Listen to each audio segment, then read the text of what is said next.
할렐루야. 우리 옆 사람과 인사하겠습니다. 환영합니다. 축복합니다. 정말 마음으로 축복하셔야 됩니다. 여러분, 이 아침에 주시는 이 말씀 통해서 저 여러분들이 더욱더 믿음 안에서 주님 주시는 은혜 경험하기를 예수님의 이름으로 축원합니다. 지난주에 제가 한번 처음 초대 시작할 때 말씀드렸던 여자 집사님 얘기로 시작할까 합니다. 뒤늦게 이제 딸을 얻어서 5살짜리 딸이 있고 지금 고등학교 1학년, 중3 두 아들 이렇게 세 자녀가 있습니다. 지난주에 남편은 교회를 다니지 않습니다. 남편이 이 두 아들을 데리고 터키로 여행을 갔어요. 한 10일 정도. 당연히 이제 이 집사님 새벽기도 못 나오실 줄 알았습니다. 이전에는 이제 아이가 아직 어리니까. 근데 신기하게 새벽기도를 계속 나오시는 거예요. 그래서 제가 아이 혼자 그럼 집에다가 5살 된 딸을 두고 혼자 새벽기도를 나오시는 것 같아서 집사님 애를 그렇게 두고 나오는 건 좀 제가 봐도 좀 불안하네요. 그랬더니 막 웃으시면서 목사님 요즘에 CCTV가 참 좋아요. 아이 자는 데에다 CCTV를 놓으면요 아이가 깨서 엄마 그러면 바로 핸드폰으로 엄마 그런데요. 그러면 그냥 자 그러면 다시 잔대요. 그리고 그 아이를 쫓아다니면서 다 볼 수 있기 때문에 전혀 염려가 되지 않아요. 라고 하면서 고백하는 말씀이에요. 목사님 어떻게 새벽기도 안 하고 살 수가 있습니까? 여러분 하나님은요 하나님을 감동시키는 사람들에 대해서 하나님 반드시 은혜를 주십니다. 자녀만 해도 그러지 않습니까?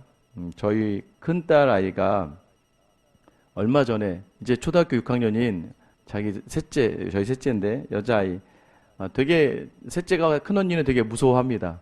근데 이 큰딸이 지난주에 이 셋째를 데리고 잠실역에 와서 아이 베이커리 이런 만드는 것도 자기 용돈으로 해주고 돈을 모았던 걸로 이 셋째 딸아이 옷도 사줬습니다. 완전히 지금 셋째가 입이 이만큼 찢어져서 첫 언니와의 첫 데이트에서 여기저기 남기고 난리가 났어요. 여러분 그럴 때 여러분 부모로서 어떤 마음이 드세요? 첫째 아이에게 더 주고 싶어요. 더 해주고 싶고 이 아이가 달라는 건 더 다 주고 싶어요. 왜냐하면 이 아이가 그걸 가지고 동생들을 채우고 섬겨주니까 전혀 아이에게 아깝지 않게 더 부어줄 수 있겠죠. 때로는 목회자로 서서 이렇게 보다 보면 좀 제가 생각해도 좀 때로는 무서운 신앙을 가지고 계신 분들이 참 많습니다. 가끔 막 봉사원 신도 상황 환경도 안 되는데도 막 죽기 살기로 하시는 분들이 계세요. 근데 그게 정말 자기 욕심 때문이 아니라 교회 필요를 찾아가서 어떻게든 굳은 일 속에 서 계시는 분들이 있고 예배와 말씀의 자리는 어떻게든 길을 쓰고 안 빠져서 나와서 말씀을 하나라도 더 받고 나아가시려는 분들이 있고 그래요. 그러면 저는요 어떤 마음이 드냐면 목사는요 하나님 저분에겐 진짜 복을 주셔야 될 것 같습니다. 이런 마음이 막 간절하게 들어요. 로고스 안에서도 제가 한 분 한 분 이제 변호사님들과 우리 직원분들을 만나다 보면 참 믿음이 좋은 분들이 많습니다. 어떻게 이렇게 열정적이실까? 제가 생각했던 것과 너무 다른, 정말 믿음이 좋으시구나. 그러면 제 마음속에 만남과 헤어짐 속에서요, 하나님, 참 이분이 잘 되셔야 될 것 같습니다. 그래야 하나님이 영광 받으시는 거예요. 라고 하는. 여러분, 때로는요, 좀 목사를 긴장시키고, 옆에는 믿음의 사람을 좀 긴장시키고, 여러분을 보면서 다른 사람들이 하나님, 저기는 복을 안 주면 안 될 것 같습니다라고 간절히 기도하는 그런 기도를 받을 수 있는 여러분 되시길 예수님의 이름으로 축원합니다. 순종이 쉽지 않아요, 여러분. 순종이라는 건 어렵습니다. 순종은 두 가지가 같이 동반되어야 돼요. 첫 번째는 상대방에 대한 확신이 있어야 됩니다. 상대방과 나의 관계 속에서 저 상대방의 말에 순종했을 때 반드시 나에게 이롭다라는 확신이 있어야 돼요. 두 번째는 뭐냐면 그 일을 행하려고 하는 행함의 결단이 있어야 됩니다. 하나님을 기쁘시게 한다라는 건 무엇일까요? 나 주님의 기쁨 되기 원하네. 아마 교회 다니시는 분들이 가장 많이 부르는 찬양 중에 또 하나입니다. 나 주님의 기쁨 되기 원하네. 여러분 왜 주님의 기쁨이 되어야 될까요? 먼저 우리에게 주님이 기쁨을 주시기 때문입니다. 그러니까 우리가 주님의 기쁨이 되는 자리는 순종의 자리는 주님이 내게 주신 기쁨에 반응하는 것뿐이에요. 어떻게 할 수 있을까요? 요 근래 이제 저희 교회에 이제 막 태어난 손녀를 데리고 오는 우리 집사님 가정이 있어요. 이제 아이가 우리 교회에서 제일 나이가 어립니다. 얘가 막 돌 지났으니까. 그러니까 아장아장 걸어 다니면서 막 교회 이곳저곳을 쫓고 다녀요. 딸이 원래 믿음이 없다가 부모님의 모습을 보고 교회를 다니기 시작했어요. 교회 근처 교회 나가다가 어느 날부터 저희 교회로 나오기 시작했어요. 왜냐하면 이 두 분이 너무 교회를 열심히 하니까 이 손녀를 우리 교회 성도들이 다 이뻐해 주거든요. 이 두 분 때문에. 그러니까 우리 집사님, 권사님이 너무 교회 성도들 잘 챙겨주셨으니까 교회 성도들이 이분의 손녀를 너무 잘 챙깁니다. 그래서 이 아이가 사랑을 많이 받아요. 근데 여러분 딱 보면 어떻게 이 관계들이 맺어가냐면 여기 계신 할아버지 할머니들 아마 공감하실 거예요. 아이가 가만히 있는데 할아버지 할머니 앞에 와서 기쁘게 해주지 않죠. 항상 할머니 할아버지가 먼저 가서 까꿍 뭐 이렇게 먼저 뭐요? 먼저 아이가 웃을 수 있게 막 모든 재롱을 다 먼저 하세요. 그죠? 그럼 아이는 할아버지 할머니가 또는 엄마 아빠가 자기 앞에서 막 이렇게 하니까 거기에 그냥 반응해요. 웃거나 뭐 애교스러운 눈빛을 짓거나 반응해요. 그럼 그걸 가지고 또 할머니 할아버지나 엄마 아빠는 더 기쁘게 그걸 받아들이죠. 기쁨이 되죠. 여러분 이게 바로 순종입니다. 하나님이 우리에게 먼저 좋은 것을 주셨고 감사한 것들을 주셨다는 것을 인정하며 그것을 삶에 반응하며 살아가는 게 저는 순종이라고 확신합니다. 여러분 오늘 여호수아와 이스라엘 백성들 안에 일어났던 이 순종의 모습을 한번 생각해 보셔야 돼요. 제가 지도를 하나 준비했는데요. 지금 여러분이 여호수아서의 구조를 좀 알고 있어야 돼요. 지금 이 이스라엘 땅 안에서 이 여호수아 이스라엘은 오른쪽 저 시딤이라는 곳, 그죠? 시딤에 써 있는 글자, 저쪽이 이제 요단 동편입니다. 요단 동편에 있다가 모압 땅에 있다가 이제 요단강을 건너왔어요. 건너오자마자 여리고를 점령하고 그리고 지난주에 우리가 나눴던 게 기브온을 침략했던 중부의 연합군들과 전쟁을 합니다. 중부와 남부를 다 진멸시킵니다. 자, 이제 어디 남았어요? 북부가 남았어요. 오늘 본문에 등장하는 나라들은 저 위에 하솔, 게데스, 시돈, 악삼, 마돈, 시므론, 이게 다 북쪽에 있는 연합군입니다. 자세히 보자 보면 다음 사진 보여주면 이 연합군들이 오늘 전부 다 모인 거예요. 저 메롬시네라고 있죠. 메롬시네라고 써 있는 곳까지 다 북부의 모든 나라들이 다 모여서 이제 여호수아와 이스라엘 전쟁을 하려고 덤벼들기 시작하는 거예요. 1절에 보면 하솔 왕 야빈 이 소식을 들었다. 아마 하솔 왕이 이 북부의 연합군의 우두머리였던 것 같습니다. 여러분 이것이 무엇을 의미할까요? 처음에는 여리고 하나 무너뜨렸어요. 그리고 아이도 좀 이따 무너뜨렸습니다. 기브온은 항복을 했어요. 그러자 5개 연합군이 이 이스라엘과 싸우러 왔어요. 그 전까지는 1대1이었는데 이제는 1대5로 싸워야 되는 거예요. 여러분 근데 그것도 하나님께서 베토론에서 하나님 우박을 내리셔서 하나님이 더 많은 사람을 죽이며 전쟁을 승리로 이끌어 갔습니다. 그 지난주에 저희 나눴죠. 해야 달아 멈추어라. 이건 어떤 선포라고 이야기했어요?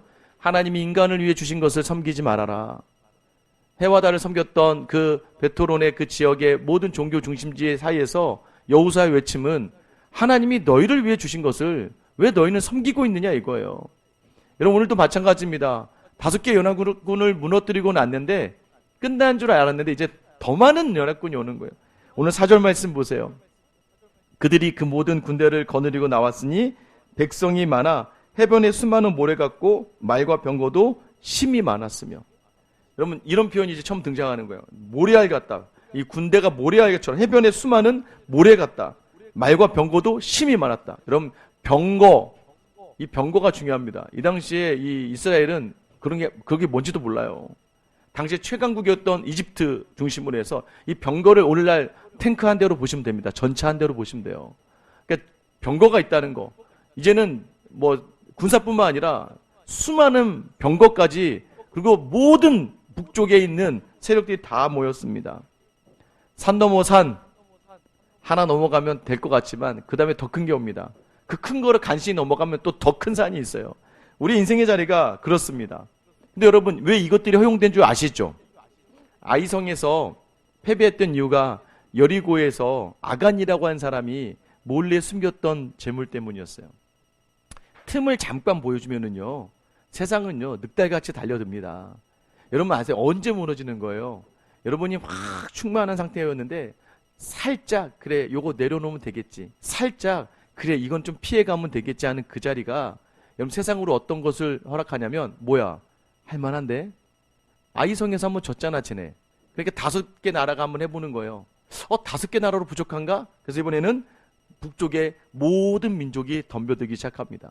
우리가 하나님을 살짝 놓치면요, 세상은 그 틈을 치고 들어옵니다. 또한 우리가 믿음을 잃어버리면요, 이 생각을 가져요. 우리도 세상에 무언가를 가져야 되는구나라는 생각을 많이 가져요. 근데 여러분, 믿음의 자리는 그렇지 않습니다. 오늘 수많은 조건 앞에 서 있는 여호수아, 이스라엘, 어떤 생각이 들었을까요? 또 그럴까요? 야, 잘 됐다. 한 번에 끝내자.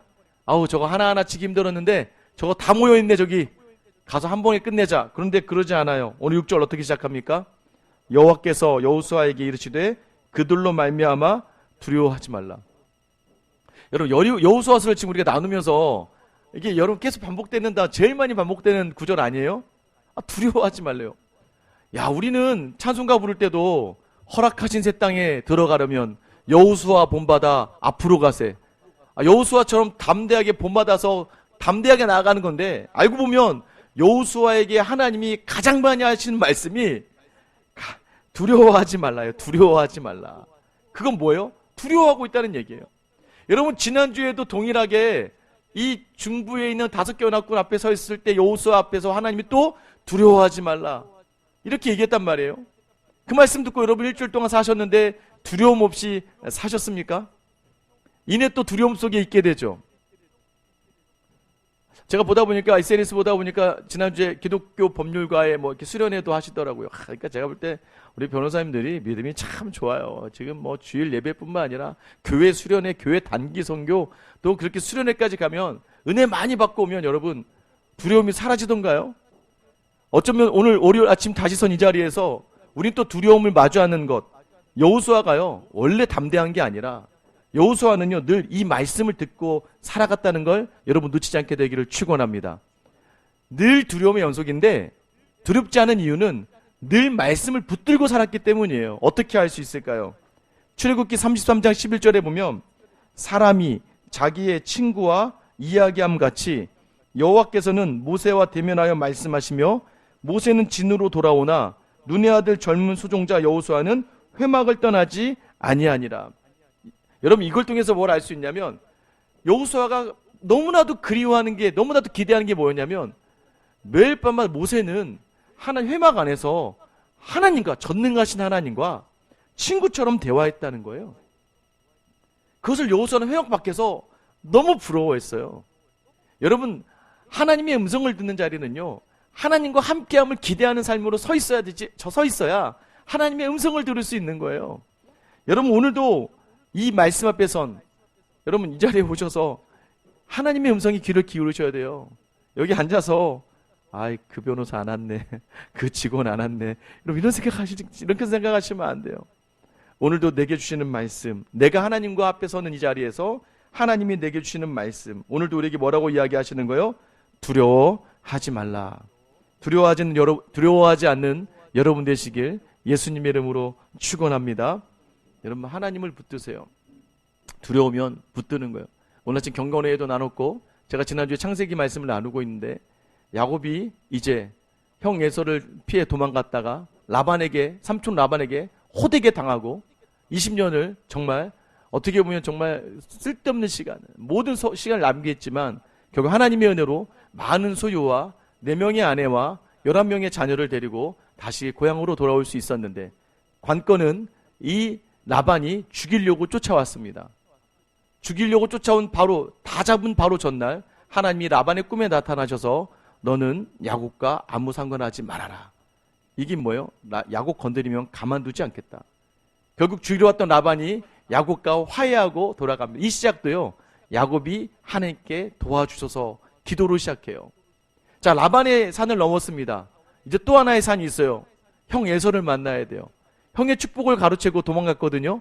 근데 이제 형 에서를 만나야 되는데 야복강을 건너면 바로 이제 형 에서를 만나야 돼요.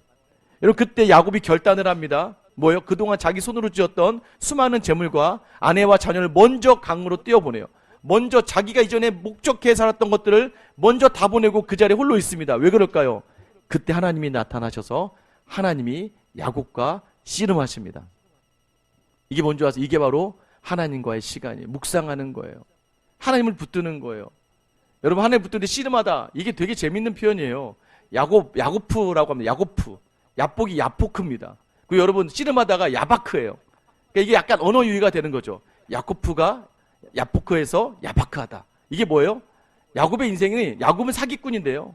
그 사기꾼이 야복강이라는 곳에서 하나님과 야바크 씨름하는 삶을 살았다는 거예요. 그러니까 늘 자기는 야곱이라고 고백해요. 난 사기꾼인데 그래도 하나님 좀 도와주세요. 그래도 하나님 절 좀 살려주세요. 저는 이렇게 하나님 만나고도 늘 인간적인 생각을 살아가는데 그래도 저 좀 도와주세요. 라고 할 때 하나님이 씨름하는데 야곱을 못 이겼대요. 왜 못 이겼는 줄 아세요? 그렇게 기도는 하지만 자기의 자아와 자존심과 자기의 욕심을 내려놓지 못하는 거예요. 하나님이 못 이기는 거예요. 왜? 자기가 끝까지 자기 삶을 붙들고 있거든요. 그때 하나님이 어떻게 합니까? 이 야곱의 이 관절을 쳐버립니다. 예전에 환골뼈라고 했는데 이 관절을 환도뼈라고 했는데 지금은 관절을 쳤다라고 나와요. 관절 딱 치니까 절뚝거리는 거죠. 치고 나서 네 이름이 뭐냐? 야곱입니다. 너 이제부터 이스라엘이라고 불러라. 이 사라흐가 대적하다는 뜻이거든요. 근데 뭐라고 얘기하면 네가 여호와와 대적하여 이겼다는 거예요. 여러분 이게 무엇을 얘기하냐면 우리가 부족하고 연약한 게 많아도 하나님 붙들면 하나님은 져주신다는 거예요. 어떻게 하나님을 이깁니까? 근데 하나님이 네가 이겼다. 네가 이겼다. 하나님과 겨루어 이긴 사람 이스라엘. 이게 말이 됩니까? 된다는 거예요. 왜요? 하나님이 우리를 너무 사랑하시기 때문이에요. 사랑하니까 지죠. 잘하는 표현이죠. 자식 이기는 부모는 없다. 왜 자식에게 집니까? 부모가 자식을 더 사랑하기 때문에 지는 거예요.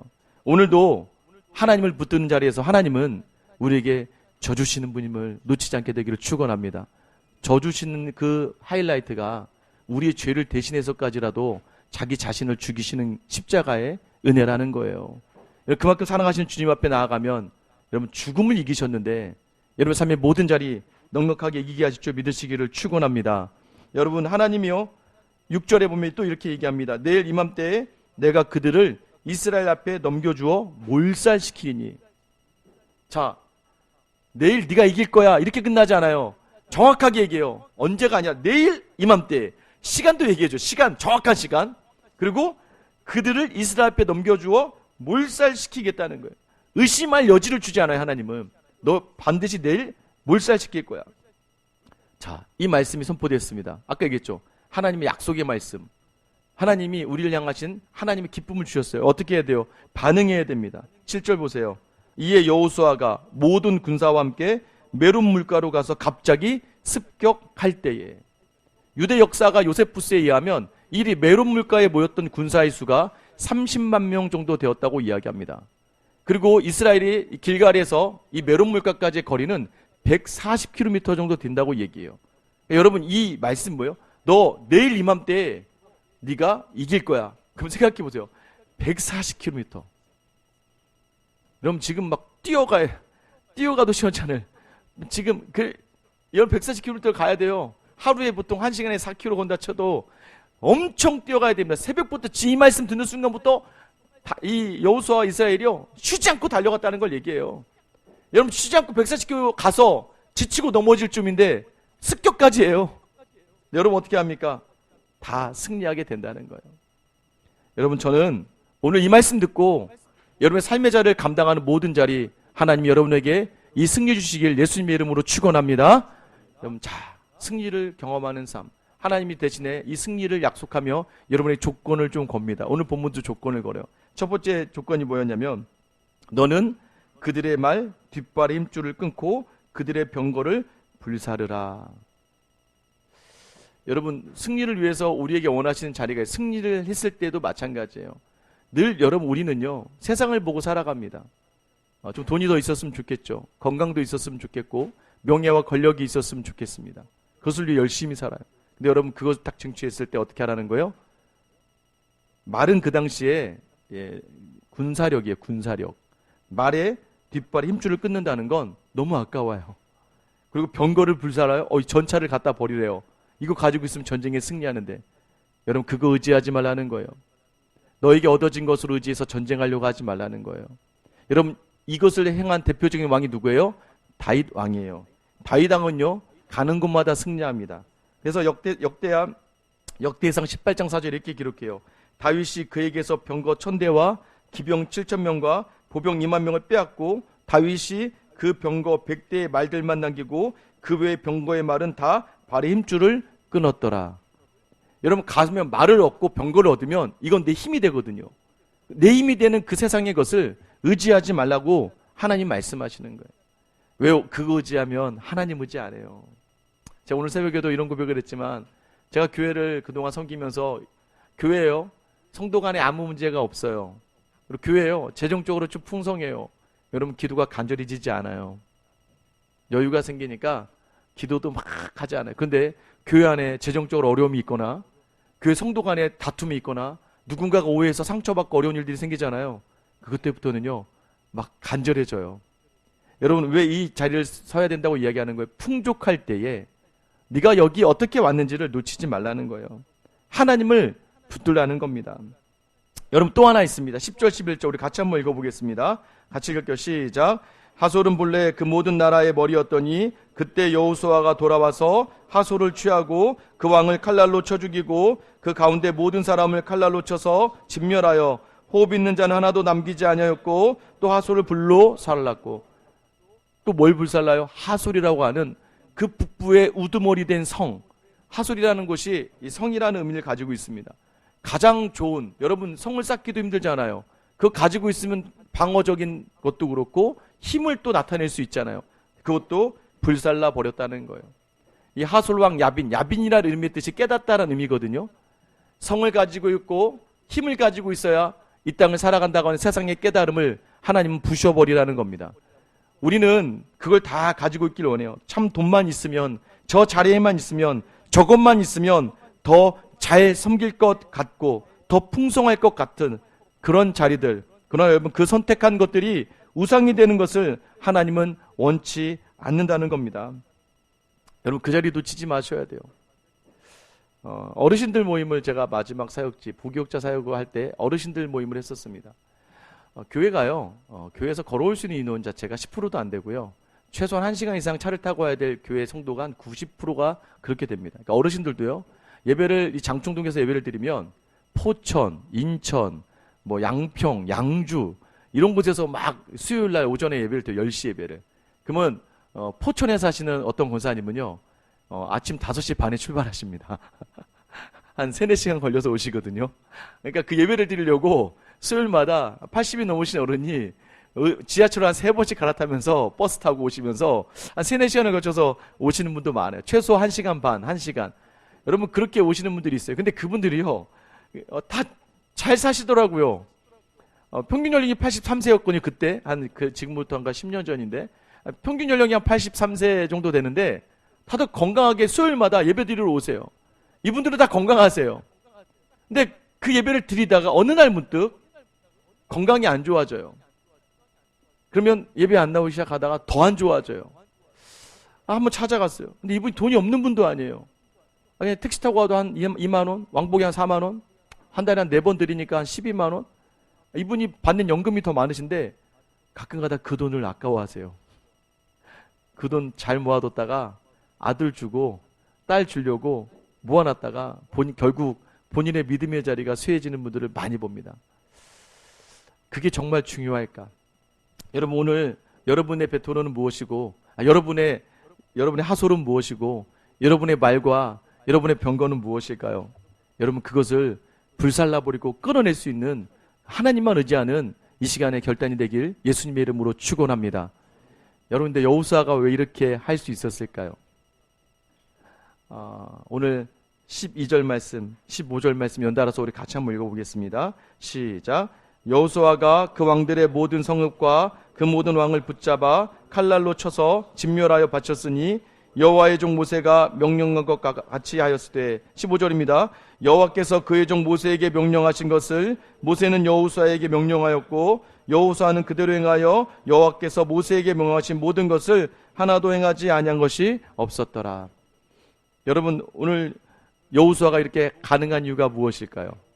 성경에서 늘 여호수아서 할 때마다 등장하는 게 두려워하지 말라는 하나님의 문성과 계속해서 반복되는 게 하나님이 모세에게 명령하신 것을 모세는 여호수아에게 명령하였고 여호수아는 그대로 행하여라는 표현들이 계속 등장합니다.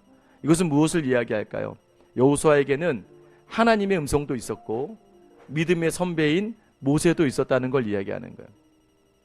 우리가 정말 어리석은 게 뭐냐면 신앙생활하면서요, 자꾸 우리는 사람들이 좀 저러면 안 되는데 좀 잘해주지, 이런 생각을 많이 합니다.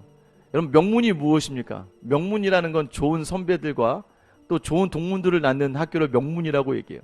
교회도 명문인 교회들이 있어요. 그 교회 성도들은 어딜 가든지 인정과 칭찬을 받는 거예요. 여러분, 오늘 여호수아가 이렇게 담대할 수 있었던 가장 큰 이유 중에 하나는 하나님의 음성과 그 음성을 신뢰하고 따라갈 만한 믿음의 본이었던 모세가 있었다는 거예요.